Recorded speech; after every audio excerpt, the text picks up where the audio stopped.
जय गुरुदेव।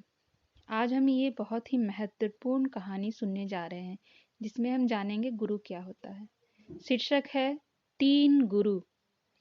बहुत समय पहले की बात है। किसी नगर में एक बेहद प्रभावशाली महंत रहते थे। उनके पास शिक्षा लेने हेतु कई शिष्य आते थे। एक दिन एक शिष्य ने महंत से सवाल किया, स्वामी जी, आपके गुरु कौन हैं? आपने किस गुरु से शिक्षा प्राप्त की है? महंत शिष्य का सवाल सुन मुस्कुराए और बोले, मेरे हजारों गुरु हैं। यदि मैं उनके नाम गिनाने बैठ जाऊं तो शायद महीनों लग जाएं। लेकिन फिर भी मैं अपने तीन गुरुओं के बारे में तुम्हें जरूर बताऊंगा। जिसमें से पहला है, एक था चोर। एक बार मैं रास्ता भटक गया था और जब दूर किसी गांव में पहुंचा तो बहुत देर हो गई थी। सब दुकानें और घर बंद हो चुके थे। लेकिन आखिरकार मुझे एक आदमी मिला जो एक दीवार में सेंध लगाने की कोशिश कर रहा था। मैंने उससे पूछा कि मैं कहाँ ठहर सकता हूँ। तो वह बोला कि आधी रात गए इस समय आपको कहीं आसरा मिलना बहुत मुश्किल होगा। लेकिन आप चाहें तो मेरे साथ ठहर सकते हो। मैं एक चोर हूँ और अगर एक चोर के साथ रहने में आपको कोई परेशानी नहीं होगी तो आप मेरे साथ रह सकते हैं। वह इतना प्यारा आदमी था कि मैं उसके साथ एक महीने तक रह गया। वह हर रात मुझे कहता कि मैं अपने काम पर जाता हूँ, आप आराम करो, प्रार्थना करो। जब वह काम से आता तो मैं उससे पूछता कि कुछ मिला तुम्हें? तो वह कहता कि आज तो कुछ नहीं मिला, पर अगर भगवान ने चाहा तो जल्द ही जरूर कुछ मिलेगा। वह कभी निराश और उदास नहीं होता था, हमेशा मस्त रहता था। जब मुझे ध्यान करते हुए सालों साल बीत गए थे और कुछ भी हो नहीं रहा था, तो कई बार ऐसे क्षण आते थे कि मैं बिल्कुल हताश और निराश होकर साधना वाधना छोड़ लेने की ठान लेता था। और तब अचानक मुझे उस चोर की याद आती जो रोज कहता था कि भगवान ने चाहा तो जल्द ही कुछ जरूर मिलेगा।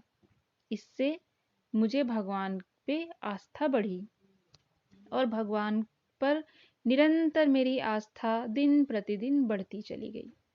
अब मैं तुम्हें अपने दूसरे गुरु के बारे में बताता हूँ। मेरा दूसरा गुरु था एक कुत्ता। एक बहुत गर्मी वाले दिन में मैं बहुत प्यासा था और पानी के तलाश में घूम रहा था कि एक कुत्ता दौड़ता हुआ आया। वह भी प्यासा था। पास ही एक नदी थी। उस कुत्ते ने आगे जाकर नदी में झांका तो उसे एक और कुत्ता पानी में नजर आया जो कि उसकी अपनी परछाई थी। कुत्ता उसे देख बहुत डर गया। वह परछाई को देखकर भौंकता और पीछे हट जाता। लेकिन बहुत प्यास लगने के कारण वह वापस पानी के पास लौट आता। अंततः अपने डर के बावजूद वह नदी में कूद पड़ा और उसके कूदते ही वह परछाई भी गायब हो गई। उस कुत्ते के इस साहस को देख मुझे एक बहुत बड़ी सीख मिल गई। अपने डर के बावजूद व्यक्ति को छलांग लगा लेनी चाहिए। सफलता उसे ही मिलती है जो व्यक्ति डर का साहस से मुकाबला करता है। अर्थात हमें अपने कर्तव्य पे बढ़ते हुए कभी डरना नहीं चाहिए और ईश्वर पर विश्वास रखकर निरंतर आगे बढ़ते रहना चाहिए और अपने डर पे भी जीत हासिल करनी चाहिए। और मेरा तीसरा गुरु एक छोटा बच्चा है। मैं एक गांव से गुजर रहा था कि मैंने देखा एक छोटा बच्चा एक जलती हुई मोमबत्ती ले जा रहा था। वह पास के किसी गिरजाघर में मोमबत्ती रखने जा रहा था। मजाक में ही मैंने उससे पूछा कि क्या यह मोमबत्ती तुमने जलाई है? वह बोला, जी मैंने ही जलाई है। तो मैंने उससे कहा कि एक क्षण था जब यह मोमबत्ती बुझी हुई थी और फिर एक क्षण आया जब यह मोमबत्ती जल गई।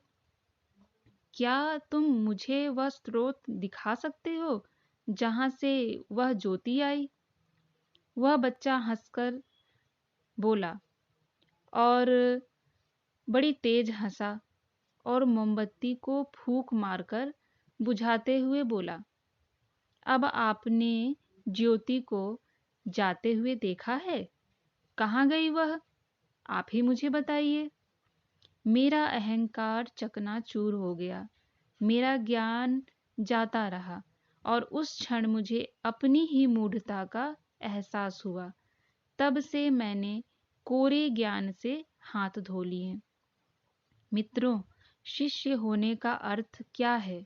शिष्य होने का अर्थ है पूरे अस्तित्व के प्रति खुले होना, हर समय हर ओर से सीखने को तैयार रहना। जीवन का हर क्षण हमें कुछ न कुछ सीखने का मौका देता है। हमें जीवन में हमेशा एक शिष्य बनकर अच्छी बातों को सीखते रहना चाहिए। यह जीवन हमें आए दिन किसी न किसी रूप में किसी गुरु से मिलाता रहता है। यह हम पर निर्भर करता है कि क्या हम उस महंत की तरह एक शिष्य बनकर उस गुरु से मिलने वाली शिक्षा को ग्रहण कर पा रहे हैं कि नहीं कर पा रहे हैं। यह तो हमारे स्वयं पर निर्भर होता है। इसलिए जीवन में जिससे भी सीख मिलती है वह आपका गुरु है और बिना अहंकार धारण किए हमें उस शिक्षा को अपने अंदर धारण करना चाहिए। वीडियो अच्छा लगे तो लाइक करें, चैनल को सब्सक्राइब करें, वीडियो को शेयर करें।